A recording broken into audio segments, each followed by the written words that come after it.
Salut, c'est Naomi, je suis coach parental, j'ai 8 enfants et aujourd'hui je te proposais de partager avec moi mes hacks de famille nombreuse quand on part en vacances.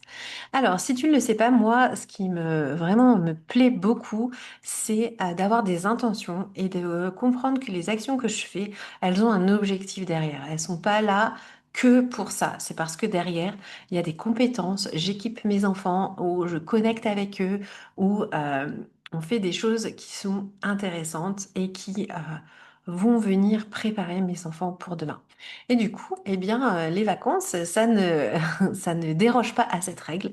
Et j'avais envie de te partager euh, ces hacks de vacances en famille XXL. Comment est-ce que je fais? Alors, du coup, très sincèrement, préparer des vacances, ça se fait pas à l'instinct parce que déjà, pour trouver un logement pour 10 à moindre coût, c'est déjà hyper compliqué parce que je te dis pas, la plupart des logements, ils ont que 2 chambres ou 3 chambres. Rarement, il y en a cinq, tu vois, pour en mettre deux par chambre. Ou alors, du coup, il faut que tu prennes deux logements ou deux bungalows. Et en fait, comment tu fais pour les avoir l'un à côté de l'autre éventuellement? Est-ce que ça se fait? Est-ce qu'il y a de la place? Est-ce que c'est quand même gérable parce que ça veut dire que je laisse des grands avec des plus petits. Enfin voilà, ça pose mais, une logistique déjà incroyable.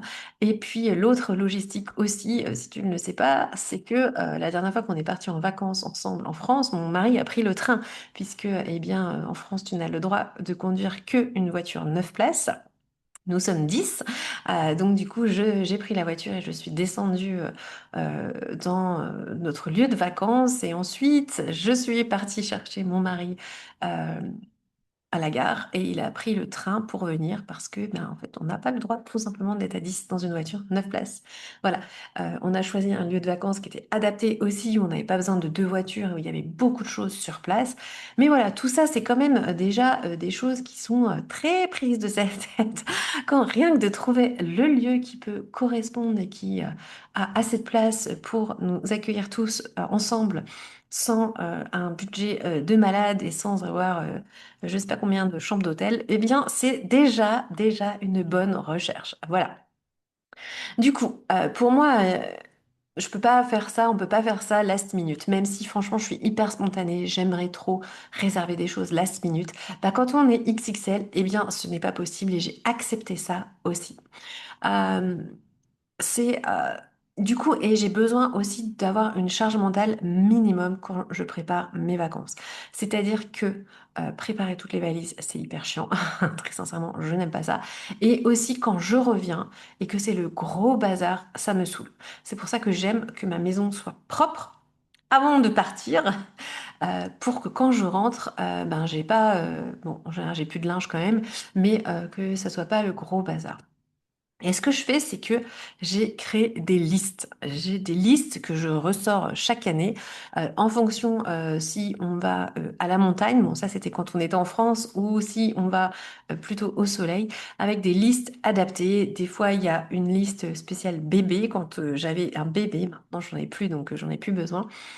Et puis, une liste si on est en mode camping ou une liste si on n'est pas en mode camping, de savoir qu'est-ce que je prends, qu'est-ce que je prends pas. Est-ce que les draps sont inclus, est-ce que les draps sont pas inclus. Donc en fait, je change cette liste régulièrement, mais j'ai quand même la plupart des choses qui sont écrites dans une liste et qui s'adaptent aussi. Parce que parfois, les premières fois, j'ai pris des choses beaucoup trop et en fait, je les regrettais. Et puis, du coup, au fur et à mesure des années, je la réajuste un petit peu. Mais en fait, c'est hyper cool parce que du coup, chaque année, j'ai pas à réfléchir à ce que j'ai besoin pour partir en vacances. Autre chose, c'est que j'implique mes enfants dans les valises. C'est-à-dire que j'ai une liste de vêtements dont ils ont besoin et en fait, je leur demande à chaque fois, donc on fait les valises sont ouvertes et moi j'ai ma liste et je leur demande de dire, ok, bon, bah va me chercher cette paire de chaussettes, cette slip. Et voilà, ils viennent. Ok, t'as fini, t'as fini, t'as fini. Je vérifie et ensuite je dis, ok, bon, bah maintenant on va me chercher X t-shirt. Ok. Maintenant, on va me chercher ça, on va me chercher ça. Et en fait, du coup, c'est les enfants qui se prennent en charge aussi pour la valise. Mm. Et ça, c'est hyper agréable aussi. Et du coup, c'est pareil pour ce qui est de toutes les personnes de la maison, par exemple les serviettes. Et bien, du coup, je les, je les mets dedans. Et du coup, en fait, j'ai souvent une valise pour un ou deux enfants, en général pour deux enfants. Et dedans, j'ai des petits sacs. Donc, dans cette valise, il y a un sac par enfant, en fait. Et si dans la valise, il y a deux enfants, ben, du coup, il y aura deux sacs. Donc, du coup, c'est beaucoup plus facile quand on arrive. Chacun ouvre la valise et on prend chacun son sac et on va ranger dans l'armoire du lieu qui nous accueille. Et donc, du coup, c'est beaucoup plus facile parce que c'est très identifié pour nos enfants. Et, euh, et du coup, c'est hyper relax quand on arrive, en fait. Voilà. Quand on arrive, j'ai pas moi à tout ranger, ce sont les enfants qui rangent, ni le papa. Voilà. On a aussi des hacks au niveau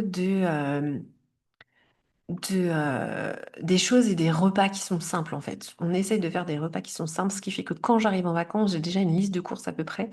Et on essaye de faire un minimum de courses. Donc, on fait en gros une fois une grosse course par semaine, max. Et du coup, on s'arrange pour que tout le monde ait un travail au niveau des repas et que ça soit simple. Généralement, en vacances, je ne cuisine plus. C'est mon mari qui prend en charge cette partie-là. Et donc, du coup, ça, c'est trop cool parce que j'aime pas tant cuisiner.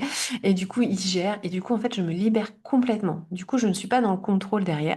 Je suis là, ok, ben, je te fais confiance. Et si ça se termine par, oh punaise, on n'avait pas prévu assez à manger, on va ouvrir un paquet de chips et manger des pommes, eh bien, ça se finit par ouvrir un paquet de chips et manger des pommes. Et c'est ok, puisque pour moi, les vacances, sont là puisque je me repose. Et donc, ça, c'est plutôt cool. Euh, du coup, vraiment, on essaie de faire des repas très simples et on essaie de cuisiner que une fois par jour, voire une fois tous les 2 jours. Donc ça, c'est ce qu'on essaye de faire. Bon, après, c'est pas toujours facile à 10. Voilà. Pendant nos vacances aussi, chaque enfant a des missions. C'est des responsabilités fixes, adaptées à son âge, et pour que tout le monde soit vraiment en vacances, pour que nous aussi, les parents, puissent ben, profiter aussi et que le travail soit départagé. Et pendant les vacances aussi, il y a des créneaux de repos pour les parents. Ça, c'est non négociable. Par exemple, c'est très souvent après le repas de midi, on se prend un certain temps de pause et c'est, ben non, on va pas aller à la piscine ensemble maintenant, on ira à cette heure-ci parce que c'est important et toi, ben, tu peux t'occuper, lire, voilà, créer des choses, etc. Et ça, c'est vraiment super. J'essaye aussi de protéger un maximum notre rythme pour que ça soit plus fluide, d'avoir un point fixe. Alors bien sûr, on est beaucoup plus flexible, mais en fait, par exemple, les repas, c'est ensemble et c'est à une certaine heure.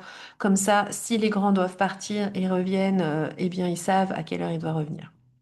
Et vraiment, la dernière chose que j'ai envie de te dire sur mes vacances XXL, c'est de savoir ce que j'ai envie de vivre pendant ces vacances et de anticiper sur comment je veux. Parce que dès l'instant où j'ai des aspirations, moi j'aime bien par exemple aller visiter des musées, visiter des trucs. Moi j'aime énormément ça.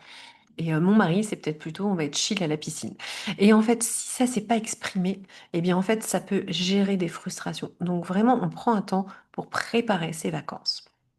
Voilà, dis-moi en commentaire si toi, tu as des hacks de vacances. C'est toujours intéressant de partager et j'aime énormément apprendre.